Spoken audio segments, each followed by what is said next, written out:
I don't know about you, but a lot of the homemade snack ideas that I see shared online are really carb and sugar heavy, and so they lack the nutrients to keep you full and give you lasting energy. Today I'm sharing 4 protein-packed homemade snacks that we love that are easy, delicious, and will actually keep you going.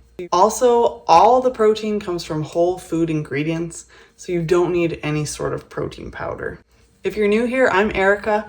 My husband and I and our 2 kids live fully off-grid in Canada, and we try to live a healthy and self-sufficient life. That's what we share about on YouTube. So if that sounds good to you, please subscribe and let's get to making the snacks. The first snack I'm going to make is cottage cheese. I used to buy cottage cheese without giving it a second thought, but when I started to look deeper at the ingredients of the things I was buying, and specifically at the ingredients of cottage cheese, it always contained things like carrageenan and guar gum, which are generally recognized as safe, but they have also been linked to some side effects and diseases, so I just avoid them when possible.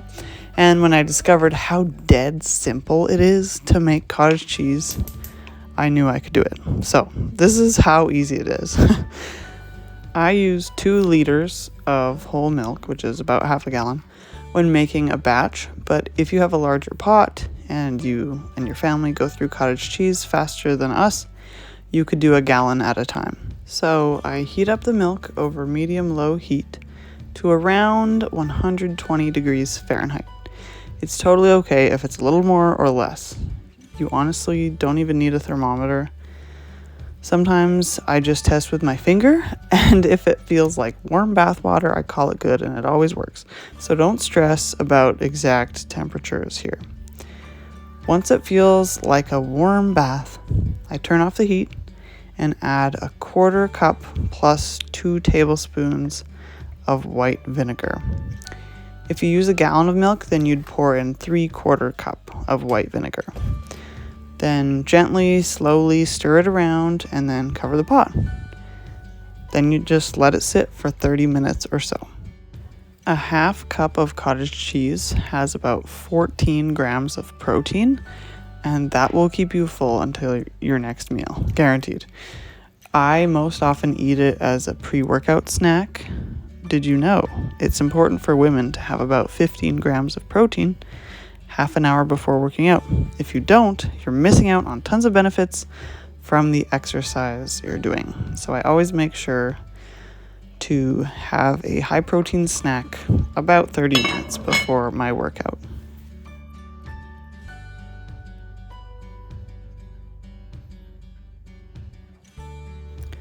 Around 30 minutes later, I come back and I give it another stir. If there's any cloudiness that comes up in the liquid, as you can see here, I add a bit more vinegar, stir again, and then the liquid should become a clear yellow color. And so that's the way, and the white clumps are your cottage cheese curds.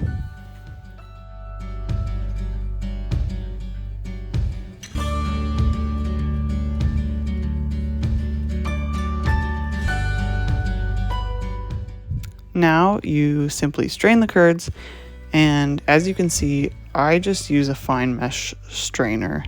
I hate dealing with cheesecloth personally, and I don't find it necessary at all for cottage cheese, but you can use cheesecloth if you'd like. You want to get most of the way out and then put the cottage cheese in a container and store in the fridge. And I find mine lasts for about a week. You can tell it's not exactly the same as store-bought, but that's because it doesn't have the same added ingredients. And I'm okay with that because I know there's simpler ingredients that I'm totally fine with eating, and it tastes fresh and delicious.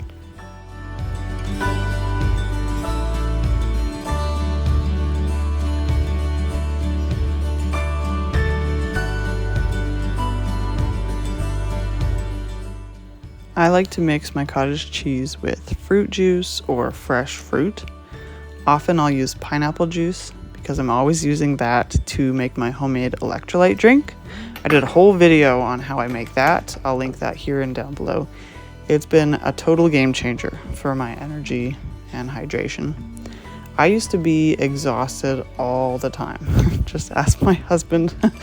And over time, I made simple changes that made a huge difference. And so the electrolyte drink is one of them.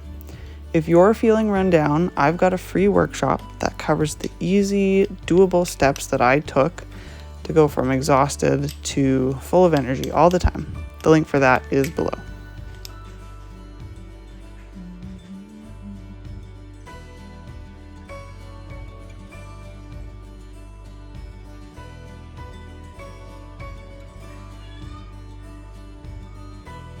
The next snack is chocolate chip chickpea cookies. A bit of a tongue twister, that one.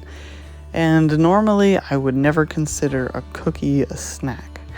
But unlike most other cookies, this one is fairly low sugar and is high in protein because the dough is made from chickpeas.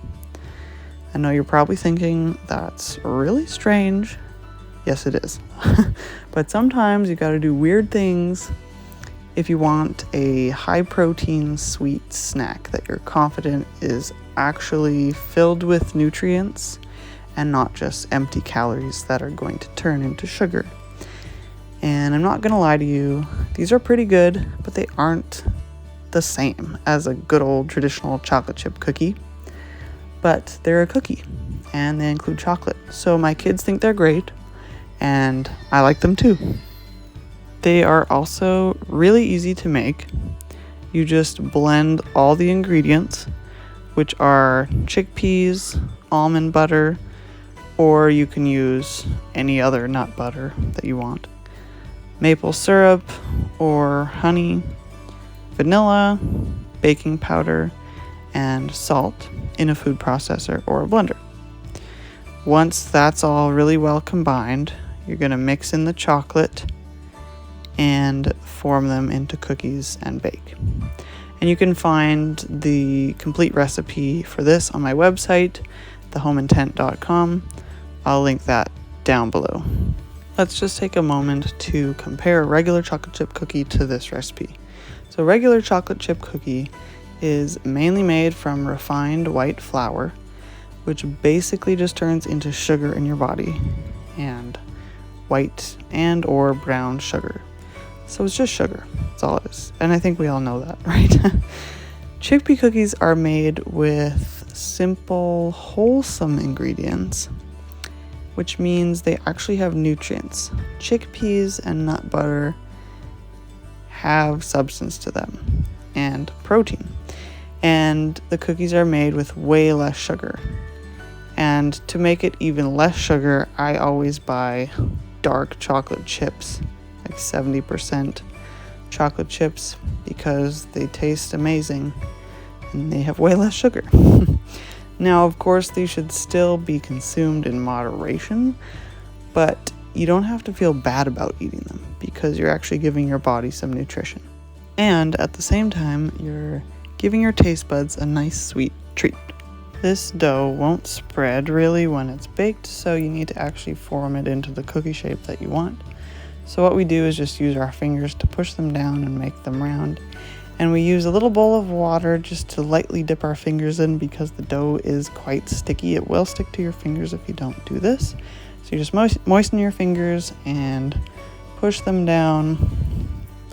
They don't have to be perfect, obviously, but just, basic flat cookie shape so they can cook evenly. And then you bake them for 10 minutes at 350 degrees Fahrenheit. Now these will be quite soft when they come out of the oven, so you want to actually let them cool on the cookie sheet for about 30 minutes. If you pick them up too soon, they'll fall apart. Whatever you don't eat on that same day, I recommend storing in a container in the fridge, and that'll last in there 4 or 5 more days. And these also freeze quite well.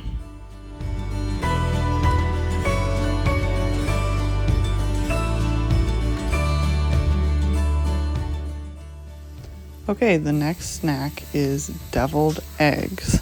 Now, eggs are just a fantastic snack for so many reasons. They are so nutrient dense. They have so many vitamins, minerals, lots of protein, fat, and so they're just a very well-rounded snack. And they taste delicious, and you can make them so many ways. Hard-boiled eggs have been a staple snack of mine for a couple of years now, and sometimes it's nice to just dress them up a little bit, make them a little bit more exciting, a little bit more tasty. So sometimes making deviled eggs is the way to go with that. You just make a bunch, have them in the fridge, and you can just grab one or two out when you're hungry. To hard-boil the eggs, I bring the water to a boil first, then I gently spoon my eggs into the water and set my timer for 10 minutes.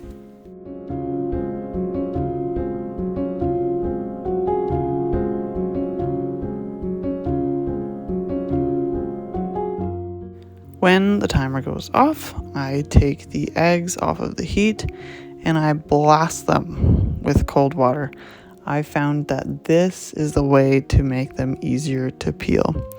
I know some people put them into ice water. They have like a bowl waiting with ice water in it.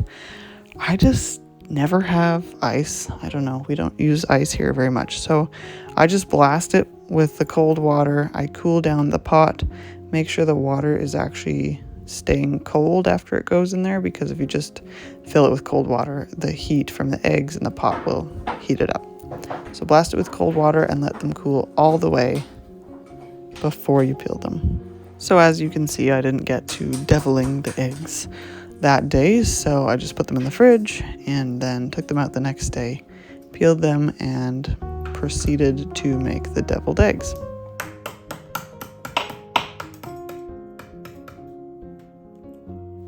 Another trick that I found really helps when you're peeling eggs is to use the side of your thumb instead of the tip. If you use the tip, you're going to peel off smaller pieces, but if you use the side, the whole side, you can really get big pieces off, and it's quicker and easier.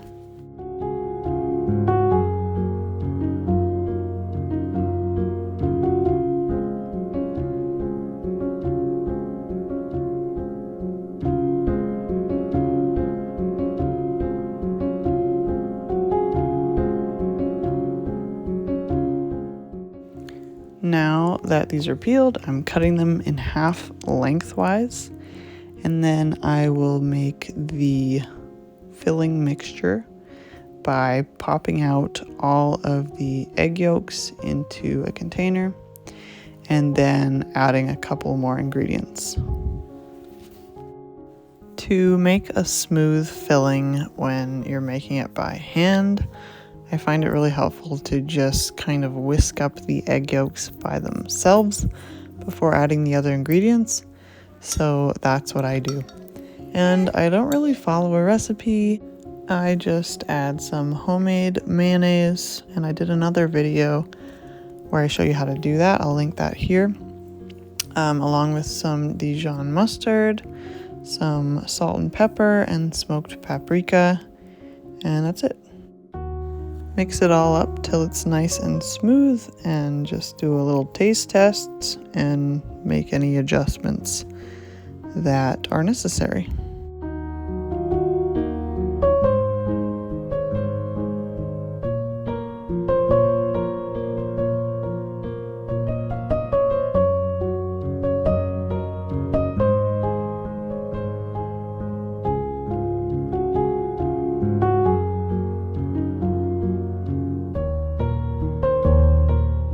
Depending on how fancy I'm feeling, I might put the filling into a Ziploc and pipe it in.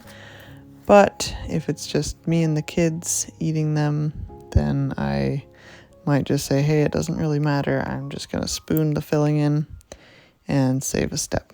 Either way, it's pretty quick. And that's the end to making this delicious high-protein snack. It definitely takes a little bit of extra time and thought and effort to make food from scratch, but I just try to remember that the food that we eat has long-term effects on our health and short-term effects on our health. Like if I am eating whole foods that I know the ingredients are clean and nourishing, I feel great. I have energy. My kids feel great. They don't get sick. They have energy. And so I love those short-term benefits, but I also want all of us to be healthy and live as long as possible and have good quality of life.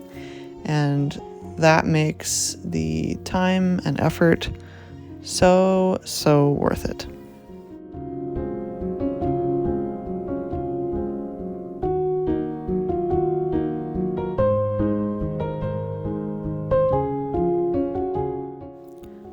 I don't know if it's been obvious to you in this video, but I am pregnant, and during the first trimester, I really tried to get high protein foods in myself as much as I could. And so I was trying to find different ones that I could stomach, of course. One of the ones that I found was refried beans. And I had them as a kid and teenager quite a bit growing up, but I haven't made them a part of my regular diet as an adult.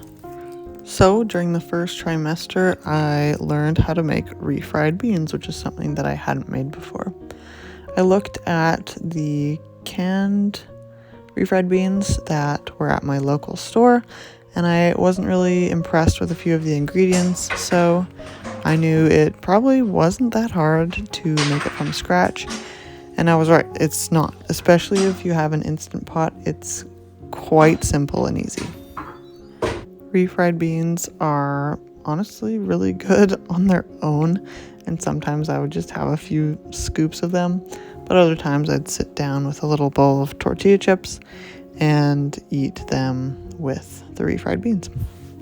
I'll link the recipe that I used below, and honestly I tried a couple different refried bean recipes, and this one is by far my favorite flavor-wise, and I like that you make the whole thing in the Instant Pot.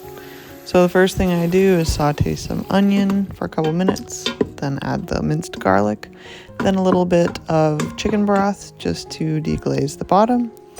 Then I rinse my pinto beans and add them back to the Instant Pot along with the remaining chicken broth and all of the seasonings. Salt, cumin, oregano, and bay leaves. The recipe calls for a jalapeno. I did not have one, so I left it out, and it was still delicious.